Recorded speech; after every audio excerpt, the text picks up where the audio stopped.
बंदी छोड़ सतगुरु रामपाल जी परमेश्वर जी की जय हो। परमपिता परमात्मा सारी सृष्टि के रचनहार, कुल मालिक, असंख्य ब्रह्मांडों के स्वामी, जगत गुरु, तीनों लोकों में प्रवेश करके सबका भरण पोषण करने वाले राजाधिराज, आत्माधार, नाथों के नाथ, देवों के देव, महादेव, सर्वेश्वर, महेश्वर, मृत्युंजय, अजरो अमर, आदि अनादि, सनातनी प्रभु, जगत पिता जगदीश्वर, श्री श्री एक हजार आठ की उपाधि के वास्तविक अधिकारी, अकाल मूरत शब्द स्वरूपी राम वासुदेव, सर्वगतम ब्रह्म, परम पूज्य, प्रथम पूज्य, परम संत, परम पुरुष, परम धनी, परम दयालु, सत्य कबीर, हक्का कबीर, अल्लाहु कबीर, अल्लाहु अकबर, बाखबर, अल्लाह ताला, जगत के तारणहार, जगत के मुक्तिदाता, जगत के जगन्नाथ, हारे के सहारे, हिंदुओं के राम, मुसलमानों के अल्लाह, सिखों के वायुगुरु, ईसाइयों के मसीह, दया के सागर दया निधि, करुणा के सागर करुणा निधि, स्वयंभू परिभू, संकट मोचन, कष्ट हरण, मंगल करण, दुख भंजन, अविगत कबीर, निर्विकार निर्विषम परमात्मा, अलय अलेख सतगुरु, आदि अनादि सतगुरु, असली मर्यादा पुरुषोत्तम, असली राम, असली कृष्ण, असली घनश्याम, असली मुरारी, राजाओं के राजा, महाराजाओं के महाराजा, शहंशाहों के शहंशाह, सम्राटों के सम्राट, भगवानों के भगवान, अल्लाहों के अल्लाह, प्रभुओं के प्रभु, मसीहाओं के मसीह, सच्चे वाहिगुरु, बाबाओं के बाबा, पीरों के पीर, सेठों के सेठ, जगत सेठ, सावड़सा सेठ, सर्वगुण संपन्न, अनंत कोटि कलाओं के स्वामी, अनंत कोटि ब्रह्मांडों के नायक, योगियों में महायोगी, ध्यानियों में महाध्यानी, सिद्धों में परम सिद्ध, ज्ञानियों में तत्वज्ञानी, ब्रह्म ज्ञानी, महाज्ञानी, परम ज्ञानी, सर्वश्रेष्ठ ज्ञानी, विज्ञानी, युवा कबीर, समृत कबीर, असमवात, अमित ओझा, सच्चे रहनुमा, करीम अल्लाह, सुबहान अल्लाह, दुनिया के अंतिम पैगंबर, 8 सितंबर 1951 से गांव धनाना, जिला सोनीपत, हरियाणा, गांव धनाना, जिला सोनीपत, हरियाणा, भारतवर्ष की पावन भूमि पे प्रकट रियल कल की भगवान, श्री नारायण साकार हरि, श्री बाबा साहेब नूर अनंत परमात्मा, संत श्रोमणी सतगुरु रामपाल जी परमेश्वर जी के चरण कमल में साध संगति से जुड़े हुए देश विदेश से आप और हम सभी सत्सेवक भाई बहनों का अनंत कोटि दंडवत प्रणाम। सत्साई भाई और बहनों, दया परम पिता परमेश्वर जी की, सारी सृष्टि के सर्जनहार, सारी सृष्टि के मालिक सतगुरु रामपाल जी भगवान की, जिनके विशेष आशीर्वाद से आप और हम सभी सत्सेवक भाई बहन साथ संगति से जुड़कर भक्ति मार्ग पर निरंतर मर्यादाओं में रहते हुए मोक्ष प्राप्ति के लिए आगे बढ़ रहे हैं। भाई और बहनों, गुरुदेव भगवान के विशेष आशीर्वाद से, उन्हीं के मुख कमल से उच्चारित विशेष संदेश जो वर्तमान में उनकी लीला के तहत, उनके मिशन के तहत हिसार जेल से बैठकर बाहर अपने बच्चों के लिए भेजे जा रहे हैं, जो विशेष संदेश विशेष आत्माओं सत्सेवकों के दिलो दिमाग में गंभीरता से बैठे हुए हैं, जो हमारे विश्वास को दृढ़ता के साथ निरंतर आगे की ओर बढ़ा रहे हैं। तो विशेष संदेशों के ऊपर वीडियो बनाने की श्रृंखला जारी है। इसी श्रृंखला में विशेष संदेश नंबर 13 का आज ये पार्ट नंबर 2 है, जिसके ऊपर हम चर्चा करेंगे। भाई और बहनों, उससे पहले आपको बता दें कि पवित्र पुस्तक मुसलमान नहीं समझे ज्ञान कुरान, इस पुस्तक के ऊपर 26 मार्च 2025 से यानी परसों से रात्रि 8 बजे वीडियो शुरू हो जाएंगे। अब परमेश्वर ने पुस्तक लिखी है, अल्लाहु कबीर ने पुस्तक लिखी है, ये कोई सामान्य पुस्तक नहीं है।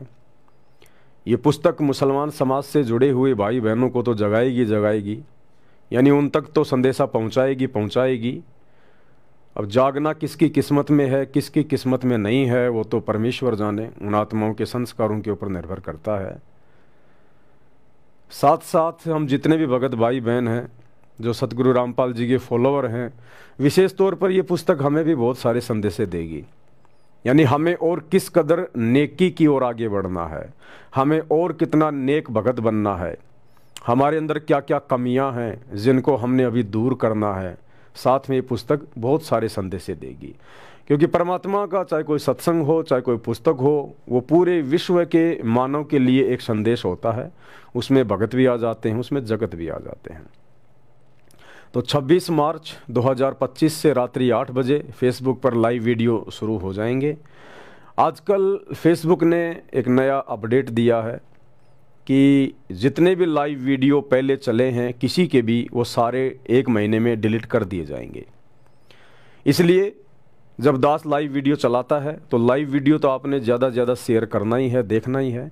साथ में लाइव वीडियो के तुरंत बाद 2-4 घंटे बाद रात को ही यानी 8 बजे लाइव आएंगे और तकरीबन 12 बजे के आसपास हम उसी वीडियो को फेसबुक पर भी डालेंगे।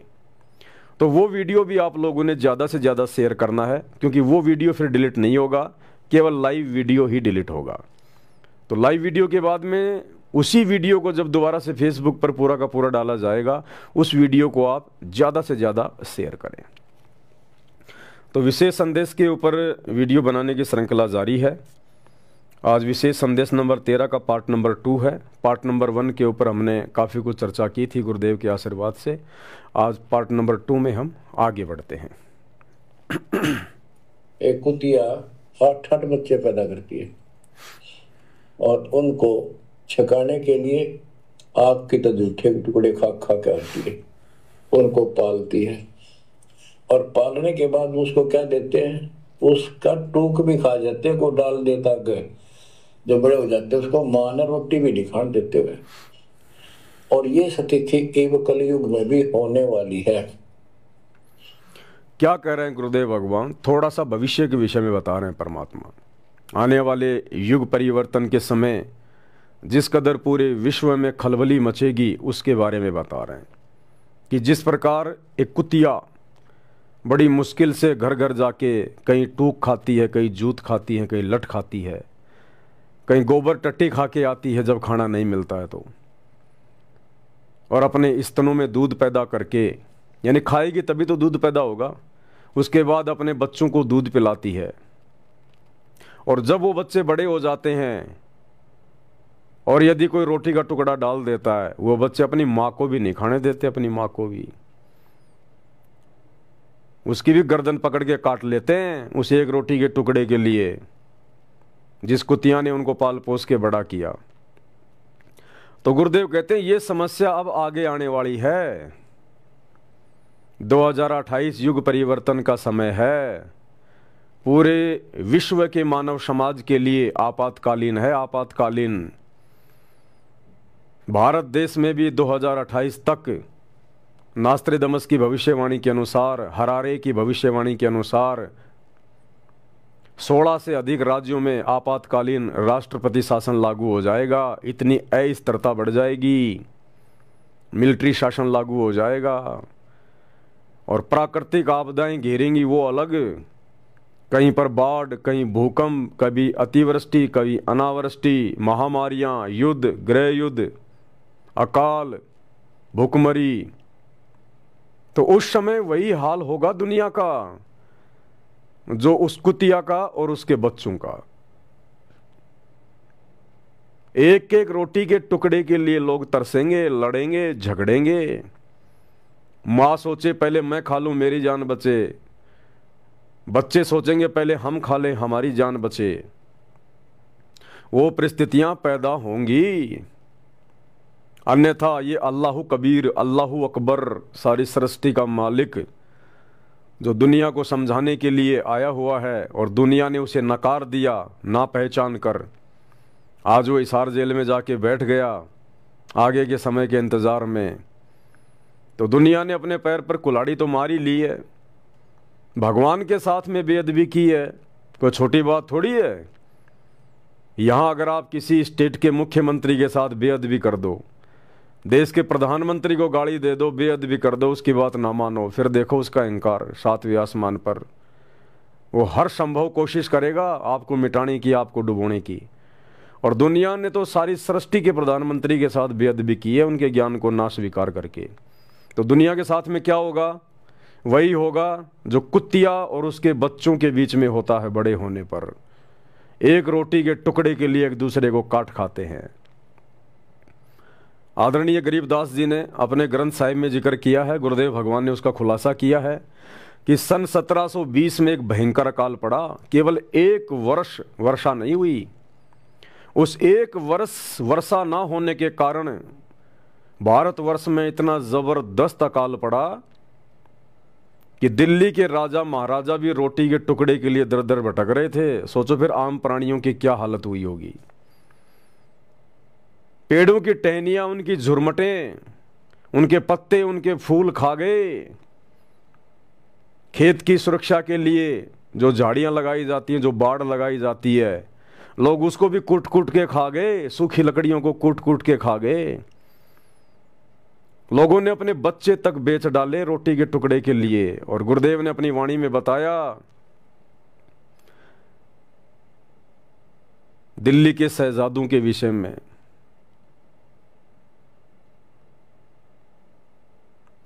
वाणी है, दास को ध्यान नहीं आ रही।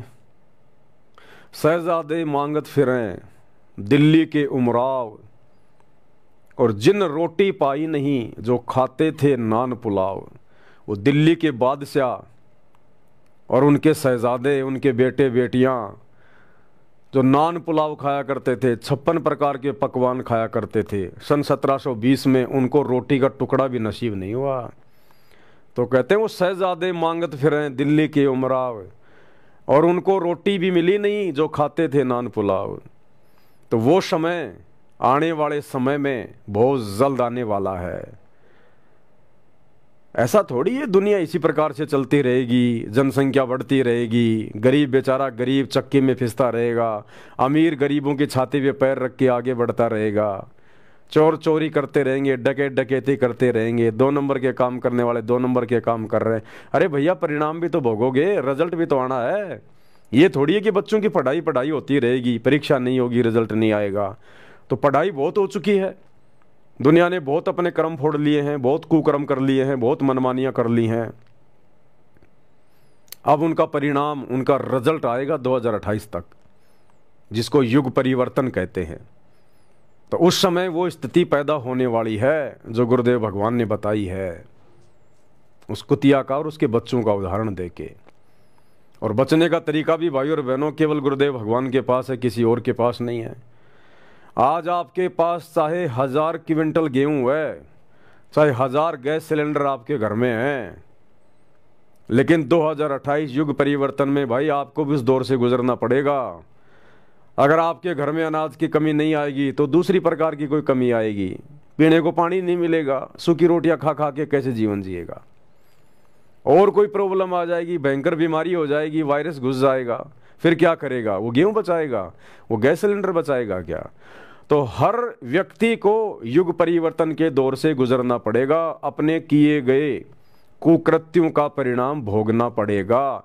इसलिए तो कहते हैं भैया अच्छे कर्म करो, अच्छे कर्म करो, परमात्मा को प्रसन्न करो। और बचाव का तरीका केवल गुरुदेव की सत भक्ति, ये सच्ची इबादत जो अल्लाह कबीर सतगुरु रामपाल जी के पास है। ये स्वयं बाखबर है, तत्वदर्शी संत है, स्वयं अल्लाह कबीर है। ये स्वयं पृथ्वी पर आकर प्रकट होकर इंसानी रूप में, मानव रूप में अपना ज्ञान देता है, आगे का मार्ग बताता है। तो भैया जल्द से जल्द इनके सत्संग सुनना शुरू कर दीजिए, यदि अपने और अपने परिवार का उस महाविनाश के दौर में बचाव चाहते हैं तो। अन्यथा ना आपको ये राजनीति बचाएगी, ना राजनेता बचाएंगे, ना आपकी धन दौलत बचाएगी, ना आपके रिश्तेदार बचाएंगे, ना आपका पद और रुतबा बचाएगा। सब धरे के धरे रह जाएंगे, धरे के धरे। ऐसे अकाल बहुत आ चुके हैं, इतिहास गवाह है। राजाओं को भी हाथ में कटोरा लेके मांगना पड़ा है। तो जो लोग अभी तक सतगुरु की शरण में नहीं है, सत्संग नहीं सुन रहे हैं, उन लोगों को सत्संग सुनने शुरू कर देने चाहिए। और जो लोग सतगुरु की शरण में आ चुके हैं उनको चाहिए कि वो मर्यादा में रहें और बारंबार अपने बाखबर का, अपने मुर्शिद का, अपने सतगुरु का, अपने अल्लाह का, सतगुरु रामपाल जी भगवान का बारंबार धन्यवाद करते रहें कि ये परमेश्वर हम एक क्षण भी आपके चरणों से दूर ना हो जाएं। हमारे मन में सुई की नोक जितना भी दोष आपके प्रति और भक्ति के प्रति ना जाए। हमारे ऊपर इतनी दया रखना, हे दयालु परमात्मा। और जो भक्ति विधि, जो सच्ची इबादत, जो असली निमाज केवल सतगुरु रामपाल जी के भगत करते हैं। बाकी दुनिया का कोई मुसलमान सच्ची निमाज नहीं करता। मुसलमानों को जो नमाज प्राप्त है वो तो डुप्लीकेट अल्लाह से प्राप्त है, डुप्लीकेट अल्लाह से, शैतान से। ओरिजिनल नमाज यानी त्रिकाल संध्या जो वेदों में वर्णित है, क्योंकि वेद सनातनी ग्रंथ हैं, सबसे पुराने ग्रंथ हैं, वेद लाखों साल पहले लिखे गए थे। ये नमाज वाली जो कुरान शरीफ है ये तो अभी 1400 साल पहले हज़रत मोहम्मद के ऊपर नाजिल हुई थी। ये इंजल ये तो ईसा मसीह के ऊपर नाजिल हुई थी। ये जबूर ये तो हज़रत दाऊद के ऊपर नाजिल हुई थी। तौरात ये तो हज़रत मूसा के ऊपर नाजिल हुई थी। और वेद सतयुग में दे दिए गए थे, आज से 40 लाख साल पहले ही दे दिए गए थे वेद। तो वेद सनातनी ग्रंथ हैं, सबसे पुराने ग्रंथ हैं। और त्रिकाल संध्या, वास्तविक जो संध्या है, जो नमाज है, नमाज का मतलब होता है आरती, स्तुति करना, प्रार्थना करना। मुसलमान नमाज कहते हैं, हिंदू आरती कह देते हैं। हम भगत भाई बहन जो सतगुरु रामपाल जी के भगत हैं, हम उसको नित्य नियम कह देते हैं। नमाज का अर्थ होता है भगवान तक अपनी स्तुति, अपनी अर्ज, अपनी प्रार्थना पहुंचाना। तो वर्तमान में मुसलमान जो नमाज कर रहे हैं वो तो वास्तव में नमाज भी नहीं है, उसमें तो आदेश दिए जा रहे हैं, ए हजरत तू ऐसा कर, तू ये कर, तू वो कर। नमाज कौन कर रहा है, स्तुति कौन कर रहा है, वो तो आदेश दिए जा रहे हैं। तो वास्तव में नमाज क्या है, ये सतगुरु रामपाल जी की शरण में आने के बाद आपको मिलेगी।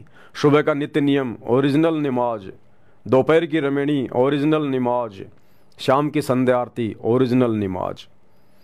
तो गुरुदेव भगवान ने हमें जो ओरिजिनल नमाज दी है और जो 5 यज्ञ हमें दिए हैं, हमने मर्यादाओं में रहकर प्रत्येक को जैसा गुरुदेव ने बताया वैसा ही हमने करना है। और मर्यादा ना टूटे हमारी, अब इस बात का हमने विशेष तौर पर ख्याल रखना पड़ेगा, क्योंकि मर्यादा नहीं है तो भक्ति नहीं। आप कितना नमाज कर लो, कितना अपना 5 यज्ञ कर लो, कितने सत्संग सुन लो, कितना सुमरण कर लो, अगर आपके पास मर्यादा नहीं है, आप मर्यादा में नहीं रहे, मर्यादा आपने तोड़ दी, गुरु का वचन तोड़ दिया, तो आपके संस्कार ही आपको बचाएंगे। अगर संस्कार मजबूत होंगे तो आप बचोगे, और संस्कार कमजोर होंगे, इधर आपने मर्यादा तोड़ दी, तो आपका बचाव उस विनाश के समय में नहीं होगा। तो इन बातों का हम सभी भगत भाई बहनों ने बहुत विशेष तौर पर ध्यान रखना है। माँ बाप की कोई कदर नहीं करता, लगभग हो चुकी है। तो ये हो क्या रहा है, एक लेवा एक देवा दुतम कोई किसी का पिता नहीं पुतम, रण संबंध जुड़ा एक टाटा, अंश में सब 12 बटा। आज मर जाएंगे हम, कौन बेटा साथ मरेगा, और कट्ठे मर भी गए कि एक्सीडेंट में, तो पता नहीं कौन कहाँ जन्म लेगा, कोई कहाँ जन्म लेगा। तो क्या सांग है, वो किस चीज के ऊपर आप आंख बंद करके बैठे हो, ये आंख खोलनी पड़ेगी। गुरुदेव भगवान हमें समझा रहे हैं, हमें बता रहे हैं जो सत्य है, जो हकीकत है। और हर धर्म के अंदर आपको यही देखने को मिलेगा, आपको यही सुनने को मिलेगा। धर्म कोई भी गलत नहीं है, धर्म कोई भी शिक्षा नहीं देता, क्योंकि धर्म पैगंबरों के द्वारा चलाया जाता है, धर्म अवतारों के द्वारा चलाया जाता है। धर्म एक संस्था होती है, धर्म के कुछ नियम होते हैं, कुछ कायदे होते हैं, कुछ मर्यादा होती है। लेकिन उन धर्मों को मानने वाले आगे चलकर उस धर्म का स्वरूप बिगाड़ देते हैं। जिन पैगंबरों ने, जिन नबियों ने, जिन रसूलों ने, जिन अवतारों ने, जिन महापुरुषों ने वो धर्म चलाए थे, उस समय उन्होंने अच्छी शिक्षाएं दी थी। अगर वर्तमान का इंसान, वो चाहे किसी भी धर्म से जुड़ा हुआ है, अगर उन महापुरुषों के नियमों के अनुसार चले तो यहाँ बहुत अच्छा वातावरण हो सकता है, बहुत अच्छा माहौल हो सकता है। लेकिन आगे चलकर 100, 200, 400, 5 साल बाद उन महापुरुषों के जाने के बाद धर्म का स्वरूप बिगड़ जाता है। कोई भी मर्यादा में नहीं रह पाता है, सारी मर्यादाओं की धज्जियाँ उड़ा दी जाती हैं और उस धर्म का स्वरूप बिगाड़ दिया जाता है। जैसे हज़रत मोहम्मद जी ने कितना अच्छा एक धर्म चलाया, एक पंथ चलाया, इस्लाम, और इस्लाम को मानने वाले को मुसलमान कहा जाने लगा। मुसलमान, मुसल्ले ईमान, यानी जो ईमान का पक्का हो। कौन सा ईमान? जो शिक्षा हज़रत मोहम्मद जी ने इस्लाम धर्म में लागू की थी कि मांस को छूना भी नहीं, किसी जीव की हत्या नहीं करनी, मांस भक्षण नहीं करना, ये तो राक्षसों का भोजन है। शराब को किसी ने छूना भी नहीं है, ब्याज किसी ने लेना भी नहीं है, झूठ नहीं बोलना, किसी का हक नहीं मारना, किसी भी कमज़ोर आदमी को सताना नहीं है। बहुत सारी शिक्षाएं अच्छी अच्छी, जो लगभग सभी धर्मों में आपको मिलेंगी। हिंदू धर्म में भी यही नियम थे, सब धर्मों में। नानक जी ने भी यही नियम बताए, क्योंकि सभी महापुरुष उस पूर्ण परमात्मा अल्लाह कबीर से परिचित थे, अल्लाह अकबर से, कबीर भगवान से परिचित थे। लेकिन आज मानता कौन है उन नियमों को? कोई फॉलो नहीं करता उन नियमों को। तो वही बात यहां गुरुदेव भगवान कह रहे हैं कि आपने हर प्रकार से उन नियम और मर्यादाओं को फॉलो करना पड़ेगा। ये बाल बच्चे, ये माता पिता, ये परिवार, ये संपत्ति, ये 4 दिन की है, स्थायी नहीं है। सबसे पहले तो हमारी आंखें खुल जानी चाहिए सत्संग सुन के कि हम इस गंदे लोक के निवासी नहीं हैं। हमारा लोक सतलोक है, हमारा ठिकाना सतलोक है। और यहां जो भी चीजें हम अर्जित कर रहे हैं, संग्रह कर रहे हैं, अभी हमें ज्ञान नहीं है। जिसको ये ज्ञान हो जाएगा, तत्व ज्ञान हो जाएगा, सृष्टि रचना समझ में आ जाएगी, वो यहाँ की झूठी नश्वर संपत्ति को कभी नहीं जोड़ेगा। वो कभी भी 2 के 4 बनाने की कोशिश नहीं करेगा, बिजनेस को आगे से आगे बढ़ाने का प्रयास नहीं करेगा। वो केवल 2 टाइम की रोजी रोटी तक सीमित रहेगा कि बस भगवान की दया से, अल्लाह की रहमत से मेरे परिवार का पालन पोषण हो जाए और मेरी भक्ति हो जाए। और ये बातें आपको हर कोई कहेगा, हर धर्म के लोग यही बातें कहते हैं, यही बातें समझाते हैं, हर धर्म के मानने वाले। एक मुसलमान धर्म के भाई का एक छोटा सा ये ऑडियो है, ये 15-20 सेकंड का। देखो ये भी वही बात कह रहा है, क्योंकि हर धर्म हमें यही सिखाता है, यही बताता है। लेकिन लोग फॉलो नहीं कर पाते, लोग विश्वास नहीं कर पाते, क्योंकि लोगों के पास में सच्चा मुर्शिद नहीं है, लोगों के पास में सच्चा तत्वदर्शी संत नहीं है, सच्चा सतगुरु नहीं है, बाखबर नहीं है। लोग उनकी शरण में नहीं है, जिस कारण से एक दूसरे की बातों पे लोग यकीन नहीं करते और कहने वाले के वचन में शक्ति नहीं होती जो सामने वाले पे असर कर दे। तो एक मौलवी है, वो भी यही बात कह रहा है। भाई अब अगर कुरान तो कहता है कायम करो दीन को, हमने अपने रसूल को भेजा है दीन के इजहार के लिए, गलबे के लिए, जिहाद करो उसके लिए। सूरह सफ में भी फौरन उसके बाद जिहाद, या अय्युहल्लज़ीना आमनू हल अदुल्लुकुम अला तिजारतिन तुंजीकुम मिन अज़ाबिन अलीम तु'मिनूना बिल्लाहि व रसूलिही व तुजाहिदूना फी सबीलिल्लाहि बिअम्वालिकुम व अनफुसिकुम। और सूरह सफ में तो जो सख्त आयत आई है, नबीन से कह दीजिए, ये है लोगों, अगर तुम्हें अपने बाप और बेटे और भाई और बीवियां या बीवियों के लिए शौहर और रिश्तेदार और वो माल जो तुमने बड़ी मेहनत से जमा किए हैं और वो कारोबार जो तुमने बड़ी मेहनत से जमाए हैं और अंदेशा रहता है कि कहीं फसाद बाजारी ना हो जाए, और वो महल जो तुमने तामीर किए हैं, जो हवेलियां बनाई हैं जो तुम्हें बहुत महबूब है, अगर इन 8 चीजों की मोहब्बत अल्लाह और उसके रसूल और जिहाद की मोहब्बत से बढ़ती है, अगर ज्यादा है तो जाओ दफा हो जाओ इंतजार।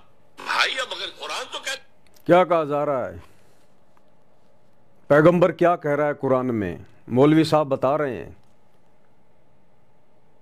ये सबके लिए, पूरे विश्व के लिए है कि अगर किसी इंसान को 8 चीजों से मोहब्बत है, अपने नबी से बढ़कर, अपने अल्लाह से बढ़कर, अगर उन 8 चीजों में मोह है, ममता है, तो आप मोक्ष के अधिकारी नहीं है, दफा हो जाओ, चले जाओ आप। कौन? परिवार, बेटा बेटी, भाई बंधु, माता पिता, पत्नी, और पत्नी के लिए उसका पति यानी उसका सोहर, वो मकान जो तुमने बनाए हैं, वो गाड़ियां जो तुमने खरीदी हैं, वो संपत्ति, सोना चांदी, पैसा रुपया जो तुमने जोड़ा है, अगर इन तमाम चीजों में तुम्हारी मोह ममता अगर तुम्हारे सतगुरु से बढ़कर है, तुम्हारे लिए परमात्मा से बढ़कर है, तो दफा हो जाओ, तुम मोक्ष के अधिकारी नहीं हो। और वही बात सारी गुरुदेव भगवान कह रहे हैं। गुरुदेव भगवान सिंपल तरीके से कह रहे हैं, गुरुदेव भगवान सिंपल तरीके से कह रहे हैं कि ये 21 ब्रह्मांड इस काल की प्रॉपर्टी है, काल की संपत्ति है। इसने सतलोक में तप करके 3 बार सतयुग प्लस 65 या 60 ऐसा कुछ 64 युग, तो 3 बार में इसने तप किया और तप करके इसने 21 ब्रह्मांड प्राप्त किए, और हम इस काल के साथ आ गए इसके 21 ब्रह्मांडों में। अब ये प्रॉपर्टी हमारी नहीं है, ये काल ने तपस्या करके परमात्मा से प्राप्त कर रखी है। और ये सबको पता है कि जो हम जोड़ रहे हैं, जो हम इकट्ठा कर रहे हैं, इकट्ठा करके फिर हम इन पत्थरों में पैसा लगा देते हैं। गुरुदेव ने मकान बनाने से मना नहीं किया, लेकिन आवश्यकता के अनुसार बनाओ, उसको दिखावे के रूप में मत बनाओ। आवश्यकता है 2 कमरों की, बना रहे हो 10 कमरे 4 कमरे, बाकी मैं किराए पे चढ़ा दूंगा, किराया आएगा। आगे मैं दुकानें लगा देता हूं, दुकानें खोल देता हूं, रोड पे मेरी जमीन है, किराया आएगा, बैठा बैठा खाऊंगा। ये सब भक्ति मार्ग में नहीं चलता। दुनिया भर का मार्बल लगा दिया, चिप्स लगा दिया, टाइल लगा दी, चमका दिया, उसको डेकोरेशन पे पैसा बर्बाद कर दिया, ये भक्ति मार्ग में अलाउ नहीं है। गुरुदेव भगवान कह रहे बेटा कितना पैसा लगा दे इसमें, कितना तू इसको डेकोरेट कर ले, अंत में ये संपत्ति भी तुझे यहीं छोड़ के जानी पड़ेगी, और तेरा शरीर इससे प्यारा, इससे कीमती तो तेरे को कुछ नहीं, ये भी तेरे को यहीं छोड़ के जाना पड़ेगा, 2 मुट्ठी राख बनेगी। तू जोड़ क्या रहा है, तू इकट्ठा क्या कर रहा है नालायक। ये मानव शरीर स्त्री या पुरुष का तुझे किस लिए दिया? उस अल्लाह ने, उस परमेश्वर ने, उस परवरदिगार ने, खुदा ने, केवल उसकी सच्ची इबादत करने के लिए। तो सबसे पहले तो ये देख कि वो सच्चा खुदा कौन है, कहाँ है, कैसा है, कैसे मिलेगा। पहले तो उसकी जानकारी प्राप्त कर, और उसकी जानकारी वो सच्चा खुदा स्वयं बाखबर बनके, तत्वदर्शी संत बनके, सतगुरु बनके, मुर्शिद बनके यहां पृथ्वी पर प्रकट होता है। तो उसके विचार सुन, उसके सत्संग सुन, जानकारी प्राप्त कर, और उसके बाद उसके वचनों पे अमल कर, उसके वचनों पे चल, और इस संसार की हर प्रकार की प्रॉपर्टी से अपना मोह भंग कर। जिस परिवार में रहता है केवल अपनी जिम्मेदारियों तक सीमित रह, प्यार प्रेम से रह, लड़ाई झगड़ा मत कर, मन मुटाव मत कर, किसी का हक मत छीन, रिश्वत मत ले, चोरी मत कर, गंदी नीयत गंदी नजर मत रख। और तेरा सबसे ज्यादा प्रेम, तेरा सबसे ज्यादा प्यार जब तुझे उस अल्लाह की सच्ची इबादत मिल जाए, वो अल्लाह तुझे मुर्शिद रूप में मिल जाए, सतगुरु रूप में मिल जाए, तो तेरा सबसे ज्यादा प्रेम, तेरा सबसे ज्यादा प्यार, तेरा सबसे अधिक मोह तेरे सतगुरु में होना चाहिए, केवल तेरे सतगुरु में। यहां की संपत्ति को केवल तू यूज कर, तू प्रयोग कर, किराए की समझ कर, अपनी मत समझ। जो व्यक्ति एक मकान किराए पे लेके रहता है, वो व्यक्ति कभी सोचता भी नहीं है कि मैं इसके ऊपर 1 मंजिल और बना दूं। जो व्यक्ति किराए के मकान में रहता है, वो व्यक्ति कभी सोचता भी नहीं कि मैं इस पे पेंट करवा दूं। कभी नहीं सोचता वो व्यक्ति, क्योंकि उसको हकीकत का पता है कि ये मकान तेरा नहीं है, ये किराए का है। तो इसमें जितना पैसा लगाएगा व्यर्थ जाएगा, बेकार जाएगा, तुझे कुछ नहीं मिलेगा। तो जब भगत को अपने गुरु से ज्ञान हो जाता है तो उसको पता हो जाना चाहिए, भगत को पता हो जाना चाहिए कि तू जिस पृथ्वी लोक पर रह रहा है तो केवल चंद समय के लिए, थोड़े समय के लिए है। तुझे केवल ये किराए के लिए जगह मिली है, किराए के लिए। तुझे उस परमात्मा ने, तुझे उस परमेश्वर ने भक्ति के लिए यहां थोड़े समय के लिए नीचे भेजा है। ये शरीर भी किराए का है, तेरा नहीं है, ये भी खाली करना पड़ेगा, इसको छोड़ना पड़ेगा। तो जो मकान तू बना रहा है वो तेरा कैसे हो गया? जिस दिन तेरा शरीर छूटेगा, तेरा निधन होगा, तूने वो मकान भी छोड़ के जाना पड़ेगा। उस दिन तेरे लिए वो मकान भी किराए का, ये शरीर भी तूने छोड़ के जाना पड़ेगा, ये भी किराए का। वो संपत्ति जो तूने जोड़ी है, दिन रात एक कर दिए, लोगों का हक मार लिया, रिश्वत ले ली, पाप कर्म बढ़ा लिए, दुनिया का जहर इकट्ठा कर लिया, ये सब तुझे छोड़ के जाने पड़ेंगे। और उस परमात्मा से तेरी मुलाकात होगी, उस परमात्मा के दरबार में जाना पड़ेगा, दूसरा कोई रास्ता नहीं है। और वहां तेरे तमाम कर्मों का, कुकर्मों का, तेरी नेकी का वहां हिसाब होगा, तुझे जवाब देना पड़ेगा। उस परमात्मा से तेरी मुलाकात होगी, तेरी भेंट होगी। तो उस दिन से डर, उस दिन का खौफ अपने अंदर लेकर आ, उस दिन का भय तुझे हमेशा रहना चाहिए कि शरीर छोड़ने के बाद मेरे परमात्मा से मेरी भेंट होगी, मेरी मुलाकात होगी, मैं क्या जवाब दूंगा?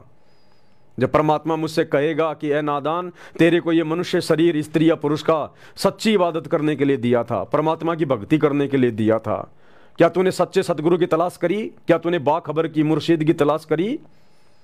या फिर तू उन्हीं परंपराओं में लगा रहा जो मुल्ला मौलवी काजी पंडित पोप पादरी पाठियों ने जो तुझे बता दिया, तेरे माता पिता जो कर रहे थे, या उसी भेड़ चाल में लगा रहा और ये मनुष्य जन्म बर्बाद करके आ गया?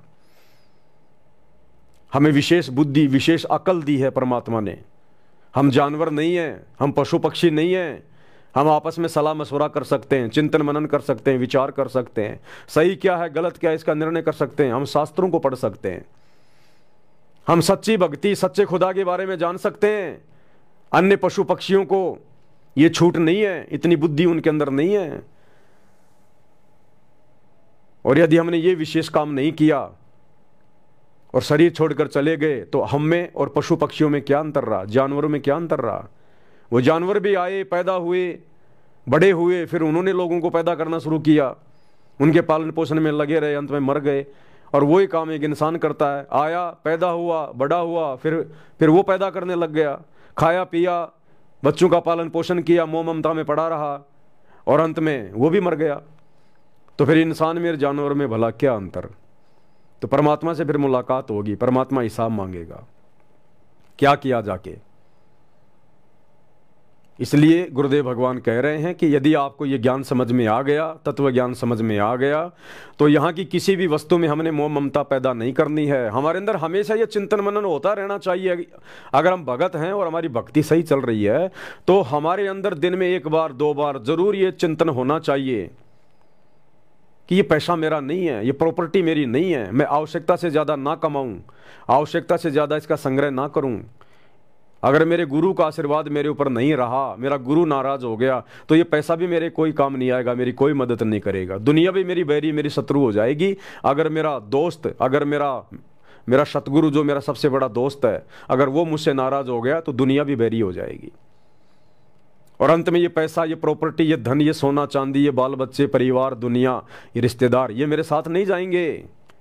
ऐसे ऐसे ना जाने मेरे कितने जन्म हो चुके हैं, हर जन्म में मेरे पास में रिश्तेदार थे, माता पिता थे, बेटा बेटी थे, धन था, गाड़ी थी, कोठी थी, आज कहाँ है पता भी नहीं है।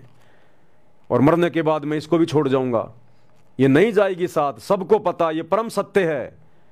लेकिन फिर भी लोग चिंतन मनन नहीं करते, विचार नहीं करते। क्यों नहीं करते?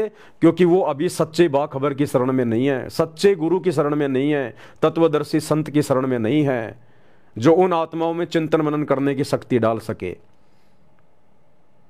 दुनिया भर के मुल्ला मौलवी पंडित काजी आचार्य शंकराचार्य सारा दिन चिल्लाते रहते हैं, यही बातें बताते हैं, क्योंकि शास्त्रों में तो यही लिखी हुई है, और क्या बताएंगे ये।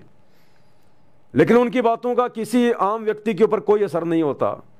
ना मुल्ला मौलवियों की बातों का मुसलमान धर्म के फॉलोवर के ऊपर कोई असर हो रहा, ना आचार्य शंकराचार्य और पंडितों की बातों का हिंदू धर्म के फॉलोवर पे कोई असर हो रहा। क्यों? कारण क्या है? क्योंकि उनके वचन में शक्ति नहीं है। वो केवल बोलते हैं अपने धार्मिक धंधे के लिए, अपनी पब्लिसिटी के लिए, अपनी मान बढ़ाई के लिए। वो खुद उन चीजों पे अमल नहीं करते, जिस कारण से उनके द्वारा बोले गए वचन में शक्ति नहीं है। वो किसी और पे असर नहीं करते। जब तक सुनेंगे तब तक अच्छे लगेंगे, लेकिन जैसे ही वहां से जाएंगे फिर वो बातें दिलो दिमाग से दूर हो जाएंगी। इसलिए सच्चे मुर्शिद, सच्चे सतगुरु रामपाल जी की शरण में आना बहुत जरूरी है। ये परमात्मा सबके लिए आता है, क्योंकि ये सभी का पिता है। ये मुसलमानों का भी पिता है, हिंदुओं का भी पिता है, जैनियों का, सिखों का, ईसाइयों का, सभी का पिता है, क्योंकि ये सच्चा खुदा है। इस परमात्मा ने कोई धर्म नहीं बनाया, कोई जातियां नहीं बनाई, इसने कोई संप्रदाय नहीं बनाए। इसने हमारे को मनुष्य बना के भेजा था, इंसान। इसने मुसलमान बना के नहीं भेजा, इसने ईसाई या हिंदू बना के नहीं भेजा, इसने इंसान बना के भेजा। इंसान, ये धर्म तो हम बना बैठे, धर्म के ठेकेदार बना बैठे अपने स्वार्थ के लिए। तो परमेश्वर सबके लिए आता है। परमेश्वर का, सच्चे सतगुरु का ज्ञान सबके लिए होता है। तो सभी धर्म के मानने वालों को सतगुरु रामपाल जी के प्रवचन सुनने चाहिए, और ये धर्म और जातियों की जो बेड़ियां, इनसे बाहर निकलना चाहिए। और 26 मार्च 2025 से मुसलमान नहीं समझे ज्ञान कुरान, इस पवित्र आसमानी पुस्तक के ऊपर वीडियो बनने शुरू हो जाएंगे। आप वो वीडियो देखिएगा, बहुत कुछ समझ में आएगा, बहुत कुछ। क्योंकि हमने नेक बंदा बनना है, हमने परमात्मा के सामने जाके खड़ा होना है, क्या जवाब देंगे? तो हमसे कोई गलती ना बन जाए, हमारी भक्ति में, हमारी सच्ची इबादत में कोई कमी ना रह जाए। और मुसलमान धर्म के लोग क्या सच्ची इबादत करेंगे जब उनको सच्चे खुदा का ही नहीं पता कि सच्चा खुदा कौन है? किसी को नहीं पता, पूरे विश्व के मुसलमानों को नहीं पता कि खुदा कौन है। वो कहते हैं खुदा कभी इंसान रूप में आता ही नहीं, खुदा तो निराकार है, खुदा तो बेचून है, खुदा दिखाई नहीं देता। अरे फिर देखा किसने? फिर तुम ये कैसे दावा कर रहे हो कि वो खुदा है जिसको देखा नहीं किसी ने, जो कभी धरती पे आया नहीं? फिर तुम कैसे कह सकते हो कि वो खुदा है? हवाई बात है। और वो खुदा इतना डरपोक क्यों भाई? एक तरफ कहते हो कि पूरी कायनात खुदा ने बनाई, तो कायनात में तो ये धरती भी आ गई, तो परमात्मा अपने द्वारा बनाई गई धरती पे आने से क्यों डरता भाई? इतने डरपोक खुदा की फिर इबादत क्यों करते हो? फिर तुम क्यों दावा करते हो कि अल्लाह सबसे बड़ा, अल्लाह सबसे बड़ा? अल्लाह तो डरपोक है, जो धरती पे नहीं आ पा रहा उसको डर लग रहा है, काहे का पड़ा है वो? तो वो वास्तव में कौन अल्लाह है जो धरती पे तो आता है लेकिन वो अपने वास्तविक रूप में नहीं आता, वो लोगों से मीटिंग नहीं करता, मिलता नहीं है, वो डुप्लीकेट अल्लाह है, वो शैतान है, वो काल है, उसको श्राप लगा हुआ है ओरिजिनल अल्लाह के द्वारा। और ओरिजिनल अल्लाह, वो ओरिजिनल अल्लाह इबादही कबीरा, बड़ा रहमान, निहायती रहम दिल, वो सच्चा खुदा अगर वो एक सेकंड के लिए भी इस पृथ्वी को खाली छोड़ दे, वो झूठा अल्लाह, वो शैतान, वो काल यहां पर आग लगा दे। वो अल्लाह कबीर किसी न किसी रूप में धरती पर अवश्य रहता है। तुम तो कहते हो मुसलमान धर्म के मानने वाले कि अल्लाह धरती पे आता नहीं, और वो अल्लाह एक सेकंड के लिए अपनी गैर हाजिरी में इस धरती को छोड़ता नहीं है। वो किसी न किसी जिंदा बाबा के रूप में, मुर्शिद के रूप में, संत के रूप में वो इस पृथ्वी पर रहता है। कहते हैं आग लगी आकाश में, जड़ जड़ गिरे अंगार, और संत ना होते धरती पर तो जल मरता संसार। वो सच्चे संत के रूप में वो स्वयं धरती पर रहता है, उसको पहचानने की जरूरत है। आप 21वीं सदी में जी रहे हो, भेड़ चाल में जीना छोड़ो, देखा देखी में जीना छोड़ो। बाप दादा जिस रास्ते जा रहे हैं थोड़ा विचार करो। वो तो बेचारे अनपढ़ थे, वो तो बेचारे शास्त्रों से परिचित नहीं थे, अनपढ़ थे, उस समय शिक्षा नहीं थी। उनको जैसा मुल्ला मौलवियों ने, पंडितों ने, आचार्य शंकराचार्यों ने, धर्मगुरु ने जैसा कह दिया, बेचारे उसी तरफ मुड़ गए। अरे आप तो शिक्षित हो, धर्मशास्त्रों को पढ़ो, क्या लिखा हुआ है?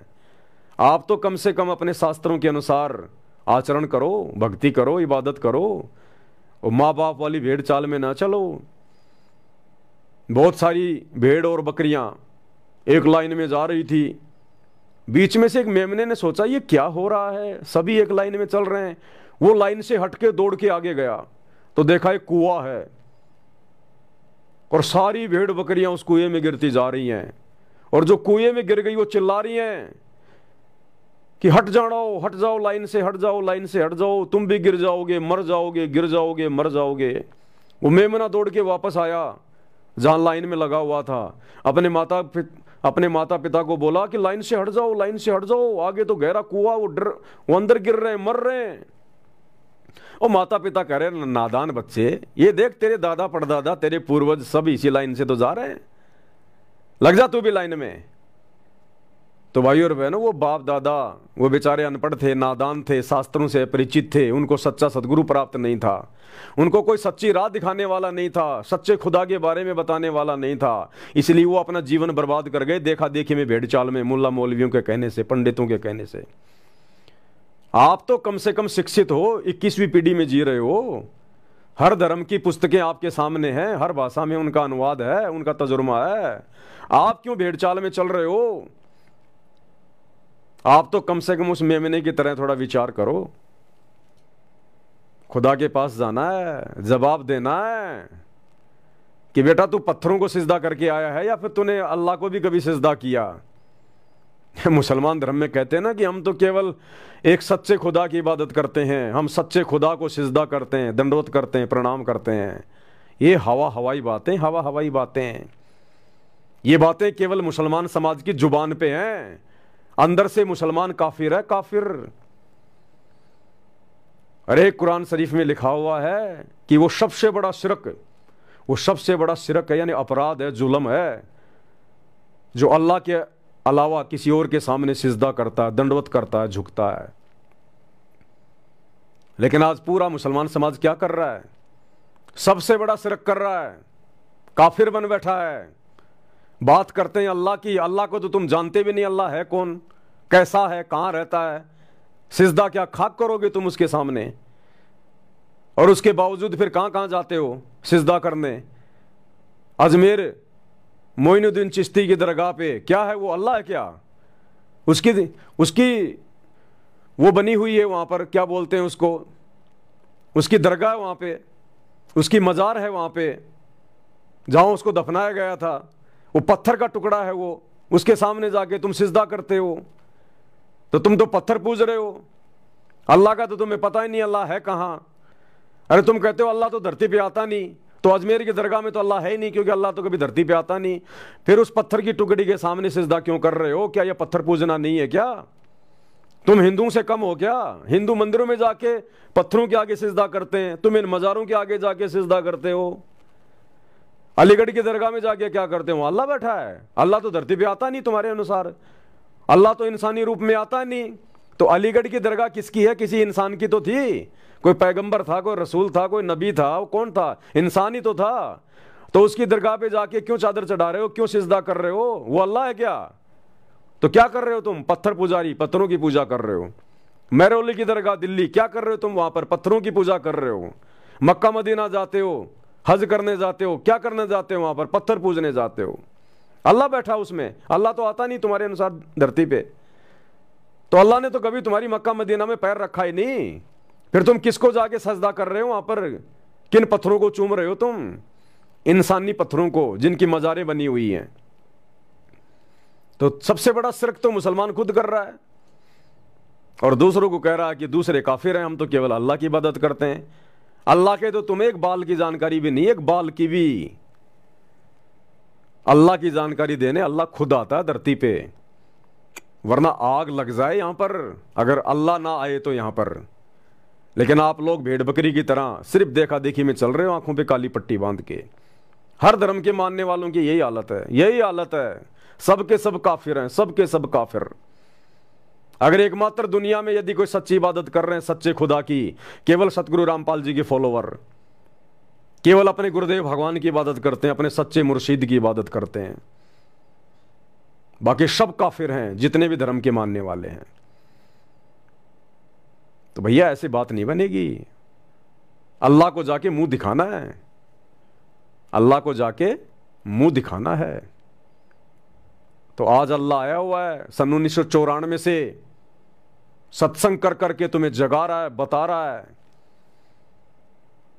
कुरान शरीफ की आयतें, सूरत फुरकानी 25 आयत नंबर 52 से 59, आज तक 1400 साल हो गई मुसलमान धर्म का मानने वाला कोई मुल्ला मौलवी काजी आज तक मुसलमान समाज को नहीं बता पाया कि इन आयतों का मतलब क्या है। ये बाखबर कौन है जो अल्लाह की सच्ची जानकारी देगा? आज तक कोई मुल्ला मौलवी मुसलमान समाज को नहीं बता पाया। तो सबसे बड़े धोखेबाज हो तुम, दगेबाज हो, जो पूरे मुसलमान समाज को धोखे में रखे हुए हो, केवल अपनी रोजी रोटी के लिए, अपना पेट भरने के लिए। मस्जिदें खोल खोल के धंधा बना के बैठ गए। अरे तुम्हारे हजरत पैगंबर ने, हजरत मोहम्मद ने कब मस्जिद पूजी? कौन सी मस्जिद में जाके सिजदा किया? फिर क्या तुम अपने हजरत की शिक्षाओं पे चल रहे हो? केवल जुबान पे नाम है हजरत का, इसके अलावा कुछ नहीं है। तो भैया अभी भी समय है, सच्चे खुदा की इबादत में आ जाओ। हम आप लोगों को दावत दे रहे हैं, दावत, दीन इलाही की दावत।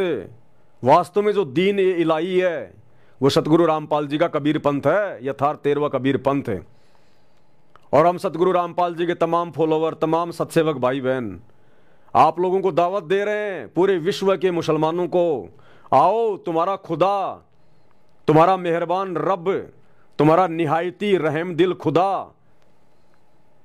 सतगुरु रामपाल जी के रूप में धरती पे प्रकट है। आओ उनकी शरण में, सच्ची इबादत को ग्रहण करो, अपना आत्म कल्याण करवाओ। हम तुम्हें बारंबार दावत देते हैं, दावत, जैसे हजरत मोहम्मद जी बारंबार उस समय लोगों को दावत दिया करते थे इस्लाम से जुड़ने के लिए। सच्चा इस्लाम यदि आज धरती पर है तो सदगुरु रामपाल जी के चरणों में है।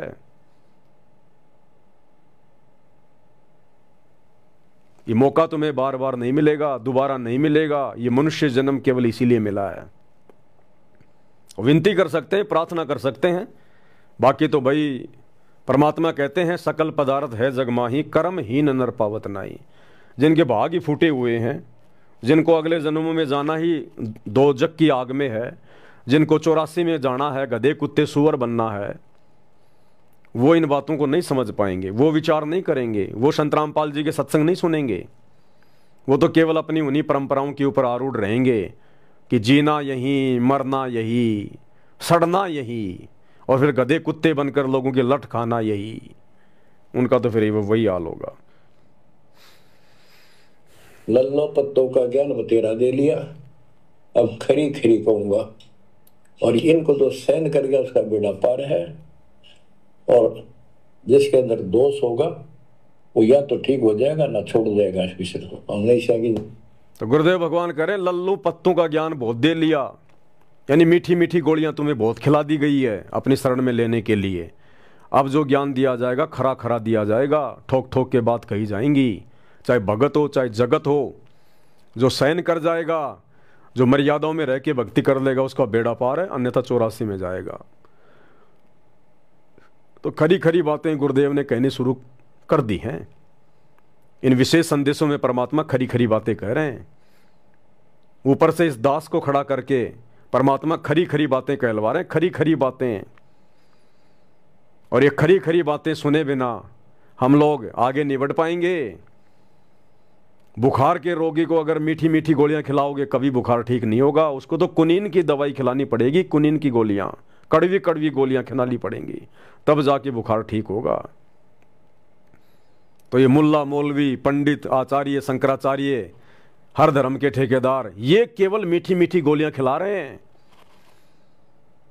केवल मीठी मीठी गोलियां। भागवत करेंगे, सुदामा श्री कृष्ण जी की कहानियां बताएंगे, पीछे पीछे मीठा मीठा म्यूजिक चलेगा।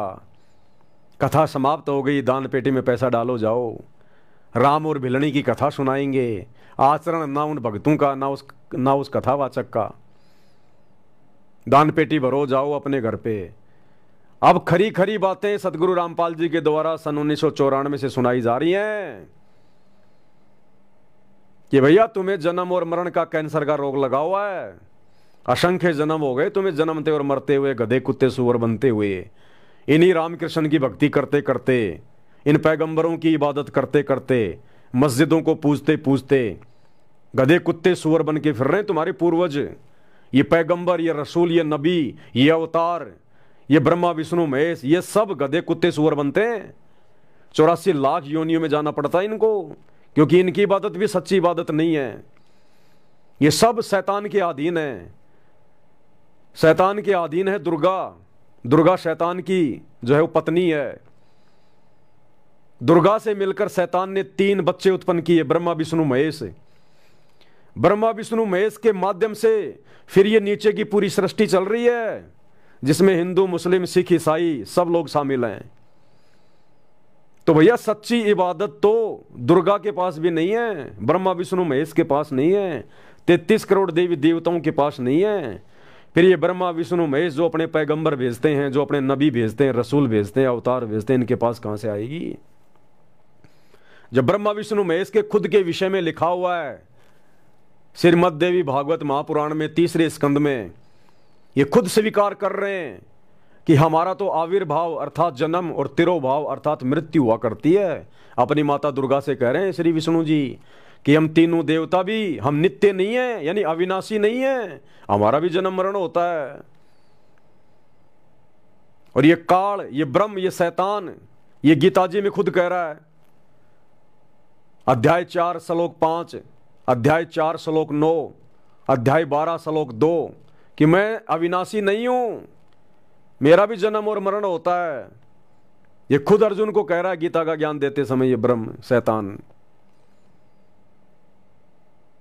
तो बताओ फिर इनकी इबादत करने वाले कैसे अविनाशी हो जाएंगे, कैसे जन्म मरण से बाहर निकल जाएंगे, कैसे 84 लाख योनियों में जाके गधे कुत्ते सुअर बनने से बच जाएंगे। अरे थोड़ा बहुत तो विचार करना चाहिए हमारे को। हम ये अपने आसपास गधे कुत्ते सुअर देख रहे हैं, ये मुसलमान भाई रोजाना ना जाने कितने बकरे काटते हैं, कितने जानवर काटते हैं, कितने मुर्गे काटते हैं। अरे कम से कम विचार करो, उनमें भी तो रूह है, उनमें भी तो आत्मा है, क्या उनको दर्द नहीं होता? केवल शरीर का ही तो फर्क है, बाकी सब कुछ उनके अंदर है। इमोशन भी है, मोह ममता भी है, दर्द उनको भी होता है। तो वो इतना दुख क्यों उठा रही हैं, क्यों कट रहे हैं? वो हमारे पूर्वज ही हैं और कोई नहीं है। आप मुसलमानों के बाप दादा परदादा वही हैं, वो हिंदुओं के दादा परदादा सब वही हैं, जो सच्चे खुदा की सच्ची इबादत ना करके, सच्चे परमात्मा की सच्ची भक्ति ना करके और ब्रह्मा विष्णु महेश तक की भक्ति करके चले गए। इन पैगंबरों की, रसूलों की, अवतारों की, रामकृष्ण की भक्ति करके चले गए। आज हम जिनके श्राद्ध निकाल रहे हैं वो भूत बने फिर रहे हैं। जब भूत बनने का समय समाप्त होगा उसके बाद 84 लाख योनियों में गधे कुत्ते सुअर बनेंगे। वो दादा, वो बाप, फिर उसी घर में गाय बन के आएगा, भैंस बन के आएगा, बैल बन के आएगा, ऊंट बन के आएगा, और वो बेटा लठ मार मार के खेतों में उससे हल जोत रहा है। आज आप जितने भी जीव हत्या कर रहे हैं, बकरे काट रहे हैं, मुर्गे काट रहे हैं, गाय काट रहे हैं, सुअर काट रहे हैं, कोई भी जानवर काट रहे हैं, आपने ये जन्म लेने पड़ेंगे उन जानवरों के। जितने जानवर आपने काटे उतनी बार आपको भी जानवर बन के कटना पड़ेगा। ये रूल है अल्लाह का। तुमने उस दरगाह का महल नहीं देखा, धर्मराज के तिल तिल का लेखा। ये भोगना पड़ेगा, बच नहीं सकते। इसलिए गुरुदेव भगवान कह रहे हैं कल को परमात्मा के दरबार में जाओगे, मुंह दिखाओगे, हिसाब देना पड़ेगा, अपने कर्मों का हिसाब देना पड़ेगा।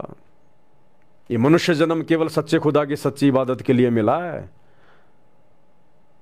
पहले कम से कम खुदा को तो पहचानो। अरे इबादत तो उसके बाद करोगे जब पहले तुम्हें खुदा का पता चलेगा। और पूरा मुसलमान समाज भ्रमित है कि खुदा दिखाई नहीं देता, खुदा निराकार है, खुदा धरती पे आता ही नहीं। फिर ये किसने कह दिया कि वो खुदा है? फिर ये कैसे कह रहे हो तुम कि वो खुदा है, जब वो किसी को दिखाई नहीं दिया, वो किसी से मिलता ही नहीं है, वो धरती पे आता ही नहीं है, तो फिर ये किसने कह दिया कि वो खुदा है? सारा बिल्कुल गोलमाल, डब्बा गोल, सब देखा देखी में चल रहे हैं। किसी की बुद्धि इन सवालों के ऊपर विचार नहीं करती, और ये बुद्धि विचार करती है जब हम सच्चे मुर्शिद की शरण में आएंगे, उस बाखबर की शरण में आएंगे, जो सूरत फुरकानी 25 आयत नंबर 59 में कहा है कि ये हजरत, जिस अल्लाह ने, जिस खुदा ने 6 दिन में सृष्टि रची, आसमान और धरती के दरमियान यानी इसके बीच में जो भी कुछ है वो बनाया, और 7वें दिन शाही तख्त पे जा विराजा, यानी शतलोक में जा बैठा सिंहासन पे। उसकी खबर किसी बाखबर से जा पूछ, किसी जानने वाले से पूछ, तो वो बाखबर वर्तमान में सतगुरु रामपाल जी हैं, वो जानने वाला। सतगुरु रामपाल जी के अलावा तुम्हें इस ब्रह्मांड में कोई नहीं बताएगा कि अल्लाह कौन है, कैसा है, कहाँ है और कैसे उसकी प्राप्ति होगी। जन्नत जन्नत जन्नत, जन्नत में क्या करोगे जाके? अरे जन्नत में तो बाबा आदम नहीं जा पाया, तुम्हारा कोई भी नबी नहीं जा पाया जन्नत में, कोई भी नबी नहीं जा पाया जन्नत में। जन्नत यानी स्वर्ग, बैकुंठ, तुम्हारे हजरत मोहम्मद नहीं जा पाए जन्नत में। वो पितरलोक में बैठे हैं भूत बन के, बाबा आदम से लेकर हजरत मोहम्मद सारे के सारे पितर बन के बैठे हैं। जीवनी हजरत मोहम्मद को पढ़ लो, साफ साफ लिखा हुआ है। तो भैया ये बातें, ये चिंतन मनन की जो प्रक्रिया है, ये हमारे अंदर भी उस समय जागृत हुई जब हम सच्चे मुर्शिद बाखबर सतगुरु रामपाल जी की शरण में आए। तब जाकर हमारे बंद दरवाजे के ये पट खुले। ऐसे ही तुम्हारे भी खुलेंगे, और फिर तुम ऐसे मुसलमानों को समझाओगे, अपने रिश्तेदारों को, अपने भाई बंधुओं को, फिर वो तुम्हारी बात नहीं मानेंगे। तो अपना आत्म कल्याण चाहते हो तो भाई आ जाओ शरण में। ये 4 दिन का जीवन है, 4 दिन का, कब हवा निकल जाए कोई भरोसा नहीं है। और जो कर्म तुम कर रहे हो, हरी सब्जी की तरह जो मांस मटन खा रहे हो तुम, ये जवाब देना पड़ेगा, जवाब। तुम तो इतना पाप कर चुके हो, शायद ही तुम्हारा ये वजन उतरे, शायद ही। अगर सतगुरु रामपाल जी की शरण में आ गए तो वो रहम दिल अल्लाह है। तुम्हारे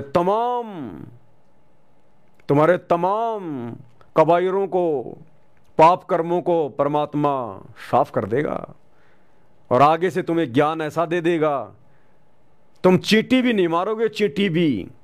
आज जो तुम बकरे मार रहे हो, झोटे मार रहे हो, ऊंट गाय मार रहे हो, सतगुरु रामपाल जी की शरण में आने के बाद मुसलमान खुद कटना स्वीकार कर लेगा, लेकिन चींटी को भी नहीं काटेगा, चींटी को भी, क्योंकि वो सच्चा खुदा है। जब उसकी पहचान हो जाएगी, आत्मा जाग जाएगी, फिर आत्मा ये कुकर्म नहीं करेगी। तो परमात्मा धरती पे है, अल्लाह धरती पे है। अल्लाह ने कायनात बनाई, अल्लाह ने सृष्टि बनाई। अरे फिर जिस अल्लाह ने सृष्टि बनाई है, उस अल्लाह को डर लग रहा है क्या धरती पे आने में? आ नहीं सकता क्या वो? फिर वो अल्लाह काहे का हुआ? अब किसी इंसान ने कोई प्लाट बना दिया, कोई मकान बना दिया, और उस प्लाट में वो जा नहीं रहा, और फिर भी कह रहे हो नहीं ये प्लाट तो उसी का है, ये है उस प्लाट का मालिक। और नहीं वो कहाँ रहता है? नहीं वो दिखाई नहीं देता, वो कभी इस प्लाट में नहीं आता, वो दिखाई नहीं देता। तो क्या खाक प्लाट बनाया फिर उसने? क्या खाक है फिर वो मालिक वो प्लाट का? वो कागज, फिर उसने वो कागज कैसे बनवा लिए फिर जब वो दिखाई नहीं देता तो, कि ये प्लाट मेरा है? रजिस्ट्री पे साइन किसने किए फिर? तो ये तुम्हारी छोटी सोच है। जिस अल्लाह ने ये प्लाट बनाया, ये धरती बनाई, कायनात बनाई, उसको डर नहीं लगता ये आने से। लेकिन ये तुम्हारी अपनी सोच है कि वो आता नहीं, दिखाई नहीं देता। क्योंकि हजरत मोहम्मद को कुरान का जो ज्ञान दिया गया ना, वो डुप्लीकेट अल्लाह है, वो शैतान है, वो सबको भ्रमित रखता है। उसी ने महाभारत के युद्ध में, उसी शैतान ने, उसी काल में अर्जुन को गीता जी का ज्ञान दिया। दोनों ग्रंथ सेम है, पढ़ के देख लो।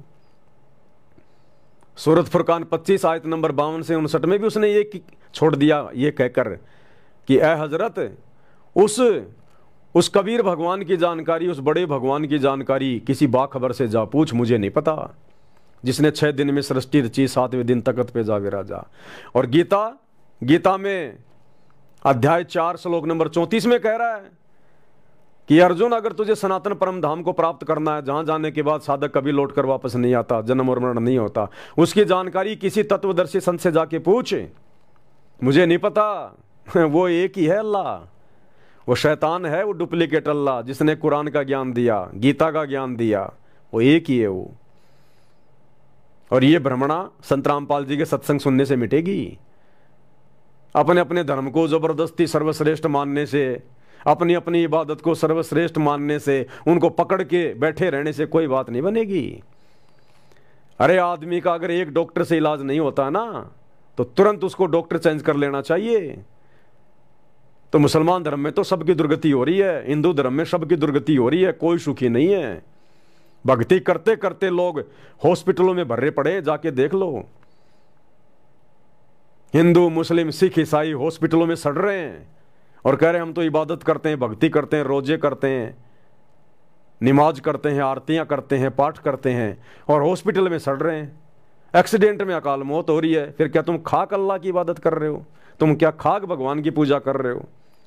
क्या उस भगवान को इतना भी नहीं पता कि ये बंदा मेरी राह पे लगा हुआ है और मैं इसके ऊपर थोड़ा बहुत तो रहम करूं? मुल्ला, मौलवी, काजी, पंडित, आचार्य, इनके जवान बेटे बेटियां इनकी आंखों के सामने मर रहे हैं।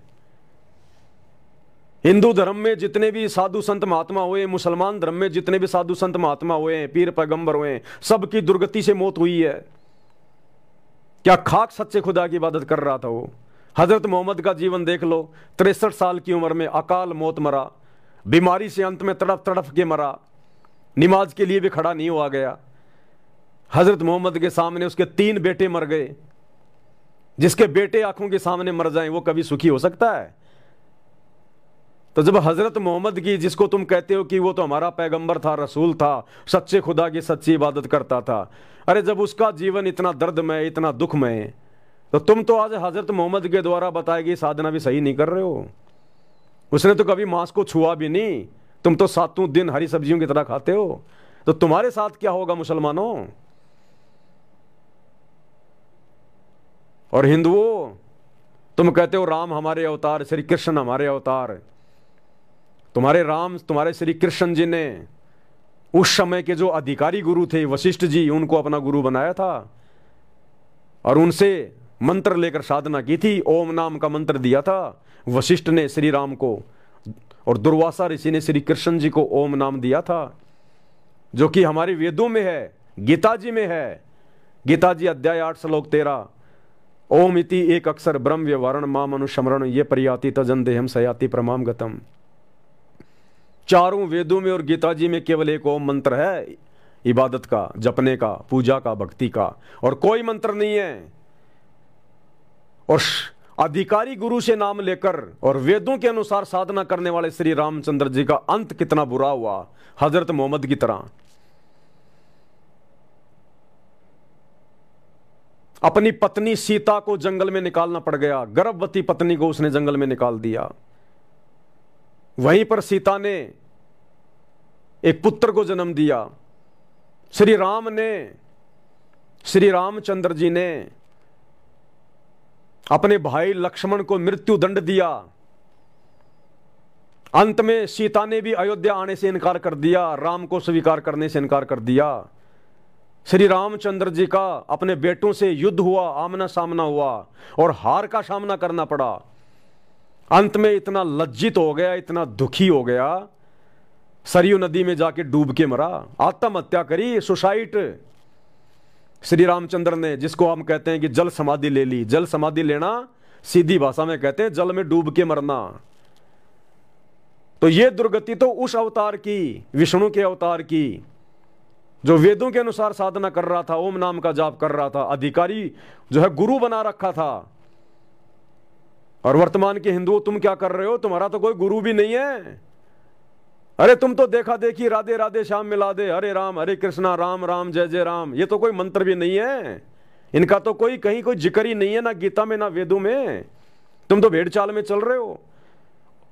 और वर्तमान में संत रामपाल जी के अलावा धरती पर किसी भी धर्म के लिए कोई अधिकारी गुरु नहीं है। अगर मुसलमानों को भी भक्ति करनी है तो संत रामपाल जी की शरण में आना पड़ेगा। आज पूरी पृथ्वी पर इनके अलावा भक्ति करवाने का कोई अधिकारी गुरु नहीं है। तो जब श्री रामचंद्र जी की वेदों के अनुसार साधना करते करते ऐसी दुर्गति हुई, तो वर्तमान के हिंदुओं की क्या होगी? जो राधे राधे श्याम मिला दे, बस खाली इसी नाम का रट्टा लगा रहे हैं, मंदिर में जा रहे हैं। श्री रामचंद्र जी कौन से मंदिर में गए थे भाई? द्वापर में श्री कृष्ण जी वेदों के अनुसार साधना करते थे, ओम नाम का जाप करते थे। ऋषि दुर्वासा को अपना आध्यात्मिक गुरु बना रखा था। जो संदीपनी थे वो केवल उनको अक्षर ज्ञान करवाते थे, आध्यात्मिक गुरु नहीं थे संदीपनी जी। संदीप जी ने केवल उनको पढ़ाया था, अक्षर ज्ञान दिया था। आध्यात्मिक गुरु थे दुर्वासा जी, तो दुर्वासा ने ओम नाम का मंत्र दिया। अंत में श्री कृष्ण जी की दुर्गति से मौत हुई।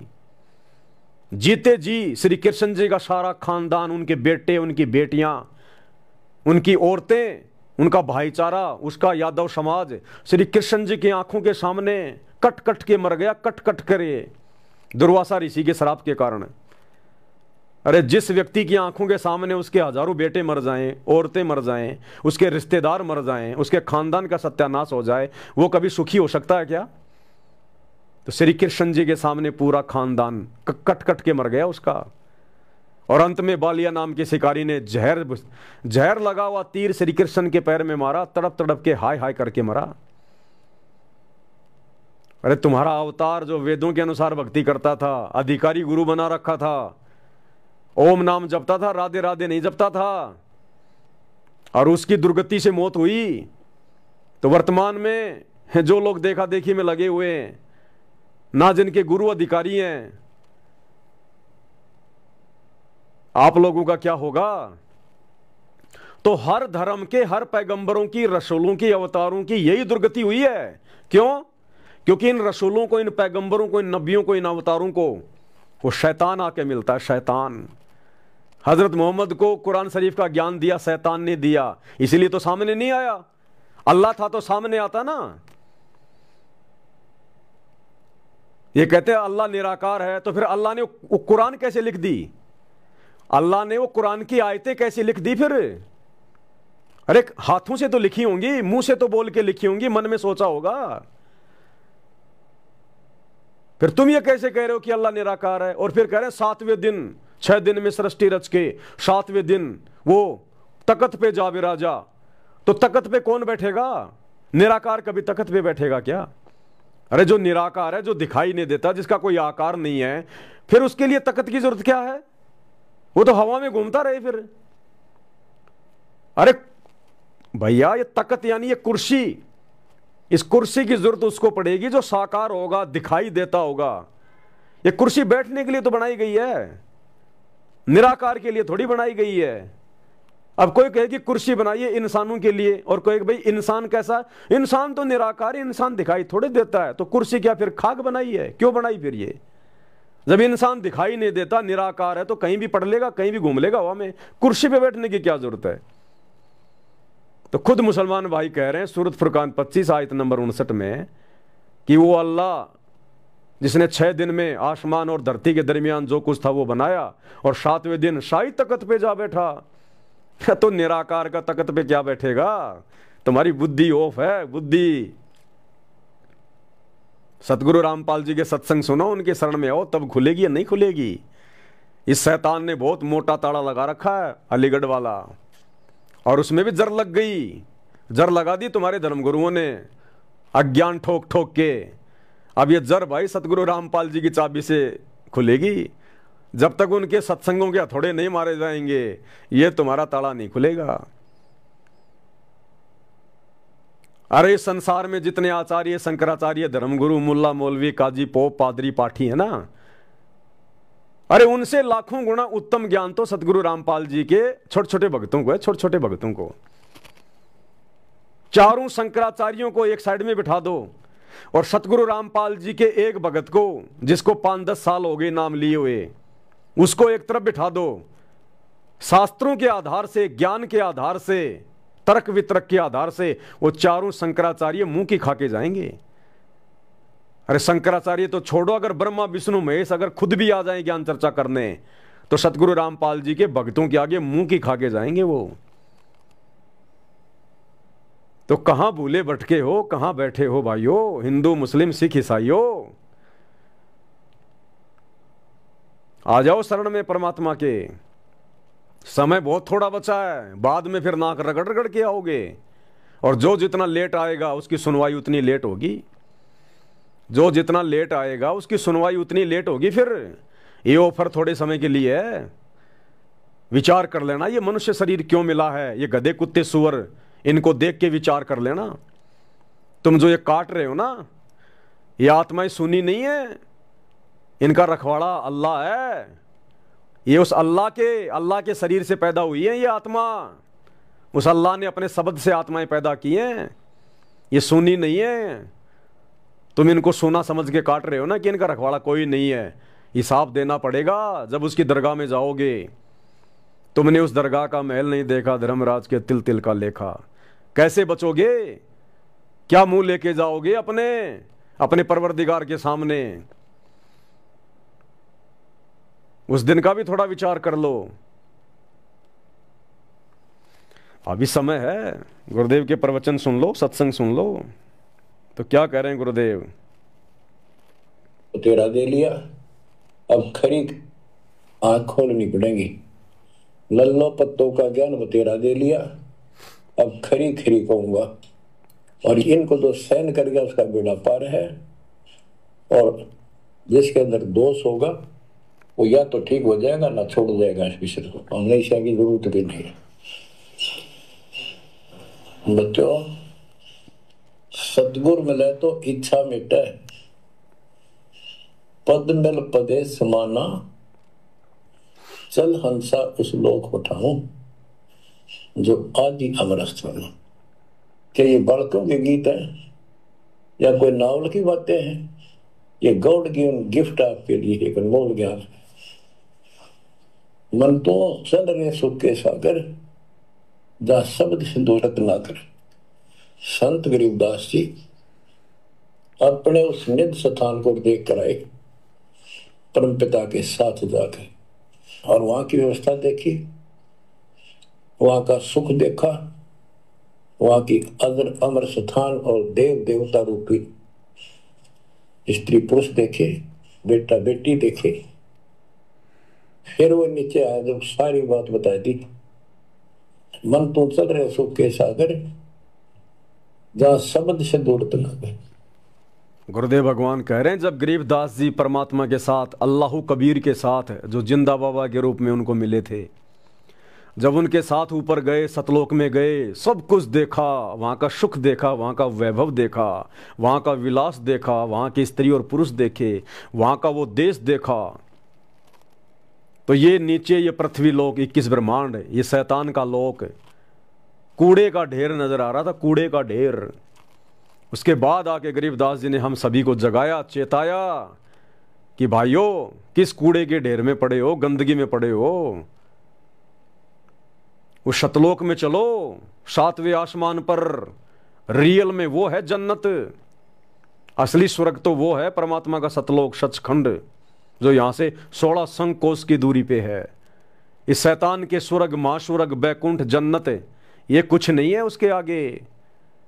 ये तो हमें धोखे में रखता है, थोड़े बहुत समय के लिए जन्नत में रख लेगा, स्वर्ग में रख लेगा, फिर नीचे वापस डाल देगा जब हमारी भक्ति खत्म होगी, दान पुण्य वाली, फिर नीचे डाल देगा, गधा कुत्ता सुअर बना देगा। ये प्रोसीजर सदा से चलती रहती है इसकी, कि सतलोक में चलो, वहां के ठाठ बाट, वहां के सुख, ऐसा ही वहां हमारा शरीर है, लेकिन वहां पर तेजोमय शरीर है, नूरी शरीर है। यहां तो हार्ड मांस का शरीर है, टट्टी, पेशाब, लार, थूक, मांस, पता नहीं क्या क्या भरा पड़ा इसमें। कोई कुत्ता रोड पे मरा हुआ देखा होगा, वही सब कुछ इस शरीर में भरा हुआ है। वहां एक तत्व का शरीर है, नूरी शरीर है, पारदर्शी शरीर है। वहां कोई टट्टी पेशाब नहीं होता। वहां की धरती नूर की है, मिट्टी नहीं है यहाँ की तरह। वहां आंधी नहीं आती, तूफान नहीं आते, आंखों में वहां पर मिट्टी नहीं होती, शरीर में वहां पे मिट्टी नहीं लगती, मैल नहीं लगता। और जितनी बड़ी ये पृथ्वी है, इससे भी बड़े बड़े वहां पर एक एक आत्मा के पास में प्लाट हैं, एक एक आत्मा के महल है वहां। 16 सूर्य जितना तेज, प्रकाश, नूर, सुहावना, जो आनंद दे, एक एक आत्मा के अंदर है इतना नूर वहां पर। यहां के ब्रह्मा विष्णु महेश में नहीं है, इस काल में नहीं है, दुर्गा में नहीं है। उनसे कई गुना ज्यादा नूर सतलोक में प्रत्येक आत्मा में है, स्त्री पुरुष में। पृथ्वी से भी बड़े बड़े हमारे महल हैं वहां पर, जो खाली पड़े हैं आज भी, हमारा इंतजार कर रहे हैं। हमारा रियल परिवार वहां बसा हुआ है। हम अपनी नादानी से शैतान के साथ आ गए। यहां सभी का विमान खड़ा वहां पर, पर्सनल विमान सबके घर के आगे, क्योंकि वो सतलोक है, किसी चीज की कमी नहीं, अभाव नहीं है। यहाँ एक मोटरसाइकिल लाने के लिए ना जाने कितने पापड़ बेलने पड़ते हैं, एक 4 व्हीलर गाड़ी लाने के लिए कितने झूठ बोलने पड़ते हैं, कितने पैसे जमा करने पड़ते हैं, और फिर किस्ते वाले पीछे पीछे, वो भाई आगे आगे, कभी मोबाइल बंद, कभी ससुराल में हूं, हाँ बाहर आ गया, ये आ गया।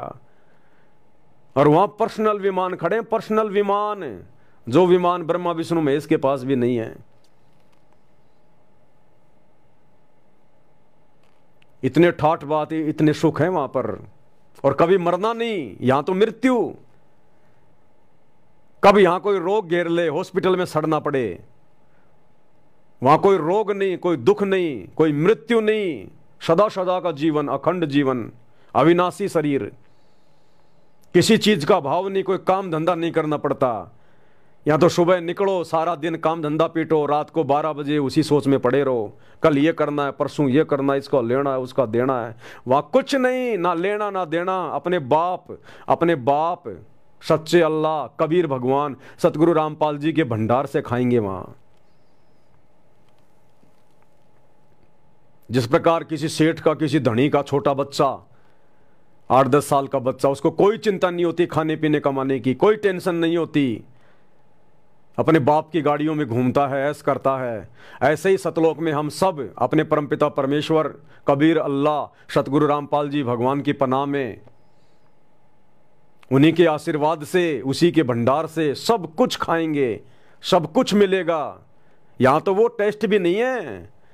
जैसे कोई केला खा के फेंक दे, तो केला तो ओरिजिनल वस्तु है, खाने वाला तो आनंद ले रहा है। अब वो केला, उसको चींटियां खा रही हैं, भेड़ बकरियां खा रही हैं, इस प्रकार सतलोक में जो ओरिजिनल वस्तुएं हैं, सेब, संतरे, केले, आम, अंगूर, समझो हम तो उसका छिलका खा रहे हैं यहां पर, छिलका। ओरिजिनल टेस्ट तो वहां है, ओरिजिनल वस्तु वहां है।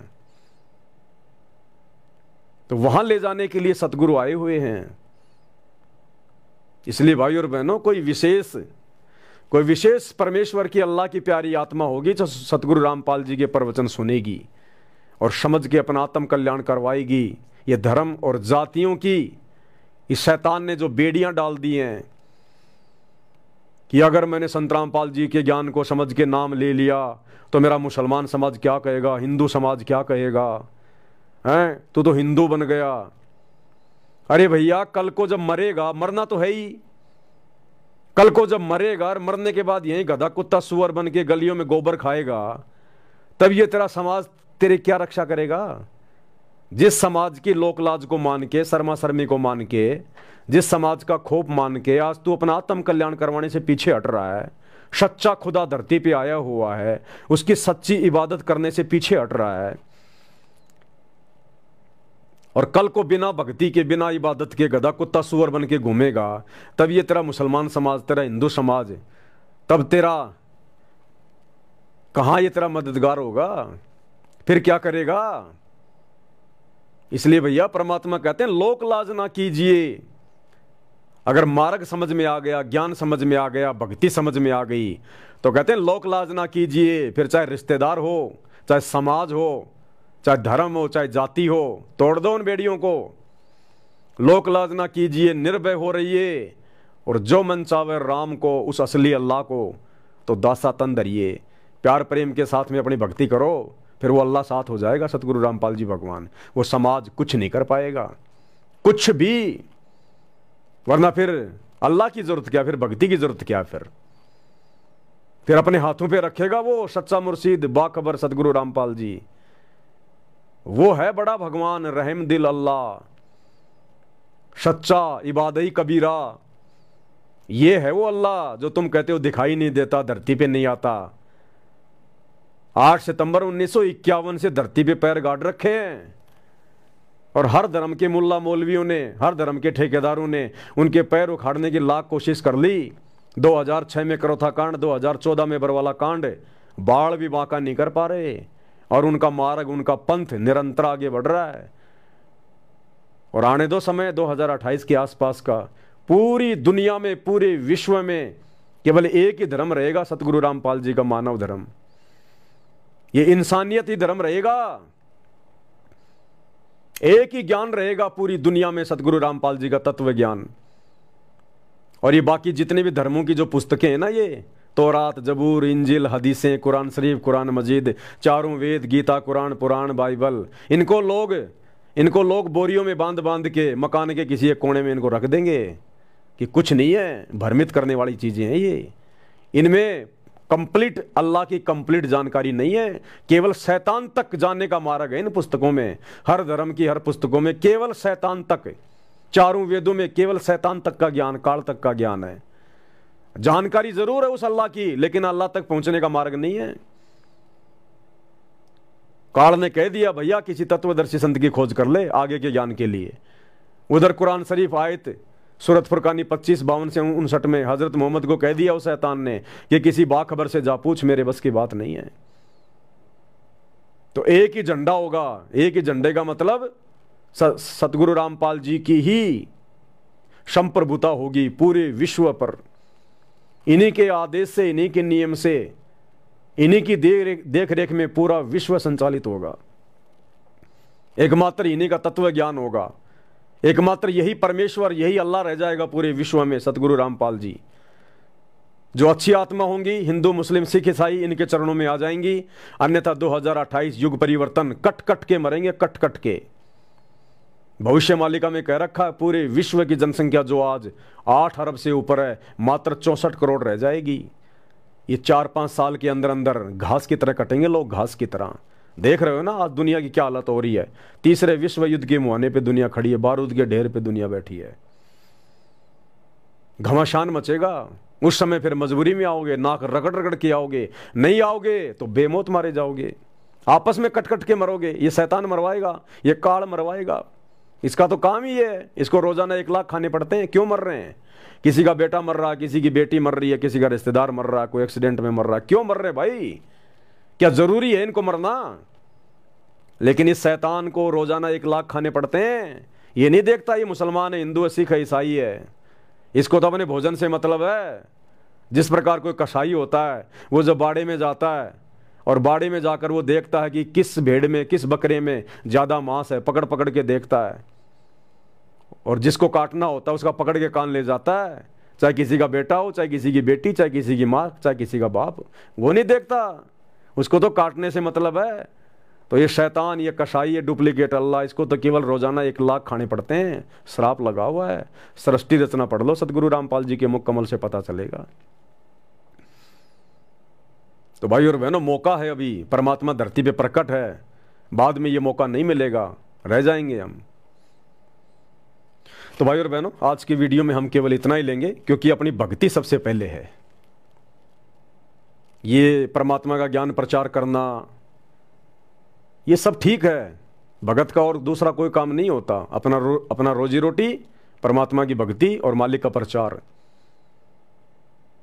लेकिन भक्ति हमारे लिए सबसे पहले भक्ति है। भक्ति जो सतगुरुदेव ने हमें जो 3 समय की नमाज यानी आरती दे दी, सच्ची नमाज, सुमरण दे दिया, 5 यज्ञ दे दी, ये हमने करनी पड़ेंगी। जैसा उन्होंने कह रखा उतनी मात्रा में करनी पड़ेंगी। तो ये वीडियो वाडियो बनाने की श्रृंखला तो चलती रहेगी, चलती आई है। ना बनेंगे तो भी कोई बड़ी बात नहीं है। परमात्मा ने सब कुछ कह रखा, हम तो खाली इसको रिपीट कर रहे हैं, रिवीजन कर रहे हैं। तो अपनी भक्ति सबसे पहले है भैया। अगर दिन में 1 घंटा सुमरण करना है तो करना है, ज्यादा करेंगे तो बहुत अच्छी बात है। 3 समय की आरती विधि विधान अनुसार करनी है तो करनी है। 5 यज्ञ करने हैं तो करने हैं। सत्संग सुनना तो सुनना है, चाहे रात को सोते सोते सुनो, 1-1.5 घंटा सुनना तो सुनना है। तो ये हमारी डाइट है, क्योंकि हम सब बीमार हैं, जन्म मरण का रोग लगा हुआ है। गुरुदेव ने हमारे को ये मेडिसिन दी हुई है, तो हम खुद मेडिसिन खाएं नहीं और दुनिया को रोग कटवाने की शिक्षा देते रहें, वीडियो बनाते रहें, तो उससे क्या भला हो जाएगा? दुनिया का तो भला हो जाएगा, मेरा तो मर गया मठ। इसलिए भक्तों ने आगे अपने गुरुदेव का प्रचार भी करना है, सारे काम करने हैं, लेकिन साथ में खुद ने भी दवाई टाइम पे खानी है। तो ये चीज हम कभी ना भूलें। और हम भक्ति करेंगे, नियम में करेंगे, तभी गुरु हमारे वचन में शक्ति देगा, तभी हम भक्तों की बात का किसी अन्य पे थोड़ा बहुत कोई असर होगा, नहीं तो नहीं होगा। हम खुद दुनिया को उपदेश देते रहें और खुद भक्ति ना करें, मर्यादा में ना रहें, तो हम परमात्मा के अल्लाह के दोषी बन रहे हैं और सामने वाले पर भी हमारे शब्दों का कोई विशेष प्रभाव नहीं होगा। तो अपनी भक्ति पहले है, ये प्रवचन बाद में है। और वैसे भी दास को दिन में 2 बार वीडियो बनाने पड़ते हैं, तो भैया थोड़ा गले का भी ध्यान रखना पड़ता है। हम भी जीव हैं, 2 कोडी के प्राणी हैं। तो रात को 8 बजे फिर जीने की राह पुस्तक पे भी वीडियो बनाने पड़ते हैं, 2-4 वीडियो पहले बना के रखने पड़ते हैं। और अपनी भक्ति है फिर वो भी करनी पड़ती है। तो आज के वीडियो में हम केवल इतना ही लेंगे। 26 तारीख को सभी भाई बहन मुसलमान नहीं समझे ज्ञान कुरान इस पुस्तक के ऊपर लाइव जुड़े, और लाइव के बाद में जो वीडियो डाला जाएगा उस वीडियो को भी सभी भाई बहन ज़्यादा से ज़्यादा शेयर करें। ये हमारी सबसे बड़ी सेवा है, वर्तमान में सबसे बड़ी सेवा। हमारे खुद के भाई बहन सतलोक आश्रम वाले, वो तो गए काम से, वो तो भ्रमित हो गए। उनको तो काल ने अपनी गोद में बैठा लिया पूरी तरह से। उनको तो लड्डू जलेबी बर्फी के अलावा, समागमों के अलावा कुछ नहीं दिखाई दे रहा। आश्रम को साफ सुथरा रखना, लोगों को रिझाना, खुश करना, प्रसन्न करना, बस इनके अलावा उनका कोई धर्म नहीं है। वो भूल गए ज्ञान प्रचार करना, अपनी खुद की भक्ति करना, मर्यादाओं को भूल गए वो। तो उनका तो बेड़ा गर्क हो चुका है। परमात्मा ने उनको तो छोड़ दिया ढीले घोड़े, जाओ भाई भाड़ में जाओ अब तुम। आप और हम चंद आत्माएं सत्सेवक भाई बहन हैं। तो हमने सबसे पहले अपनी भक्ति, अपने गुरुदेव को प्रसन्न करना है, और उसके बाद भाई बहनों तक हमने संदेश देने हैं। तो दास की ड्यूटी है वीडियो बनाने की, आप लोगों की सेवा है इन वीडियो को ज़्यादा से ज़्यादा शेयर करने की। तो जितनी सेवा मेरी है उतनी सेवा आपकी है। मैं वीडियो बना दूं, आप शेयर ना करो तो क्या फ़ायदा। तो सेवा कोई छोटी बड़ी नहीं होती है। परमात्मा सेवा का फल बराबर देता है। जितना समय मैं वीडियो बनाता हूं मुझे भी उतना ही मिलेगा सवाब, और आप इन वीडियो को शेयर करोगे आपको वो उतना ही सवाब मिलेगा। तो वीडियो को ज़्यादा से ज़्यादा शेयर करते रहें। तो आज के वीडियो में केवल इतना ही। परमात्मा हम सबको आशीर्वाद दें, सद्बुद्धि दें। बंदी छोड़ सतगुरु रामपाल जी भगवान की। भाई जो गुरु बचन पे डट गए